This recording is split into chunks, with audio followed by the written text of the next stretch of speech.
খেজুরের রস বা খেজুর রস হলো খেজুর গাছ থেকে সংগ্রহিত রস। সাধারণত মাটির হাঁড়ি দিয়ে খেজুরের রস সংগ্রহ করা হয়, তবে বর্তমানে অনেক ক্ষেত্রে মাটির বদলে প্লাস্টিক দিয়ে সংগ্রহ করা হয়।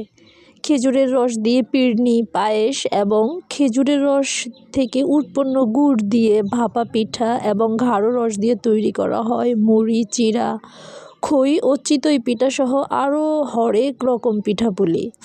খেজুরের রস পান করলে শরীরের দুর্বলতা দূর হয়। এতে উচ্চ প্রাকৃতিক চিনি এবং অন্যান্য প্রাকৃতিক উপাদান রয়েছে। তবে অনেক ক্ষেত্রে খেজুরের রস পান করলে স্বাস্থ্য ঝুঁকিতে পড়তে হয়।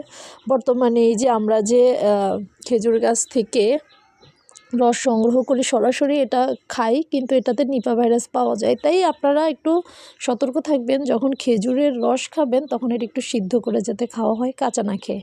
তো এই তো আমি মাটির চুলার মধ্যে রস রান্না করতেছি। 2 হাঁড়ি রস নিয়ে নিয়েছি, 2 পাতিল।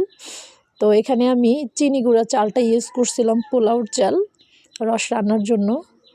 নারকেল দিলাম, এগুলো একদমই খাঁটি রস, গাছ থেকে সবেমাত্র পেড়ে আনছে আর আমি সেখান থেকে সংগ্রহ করে নিলাম।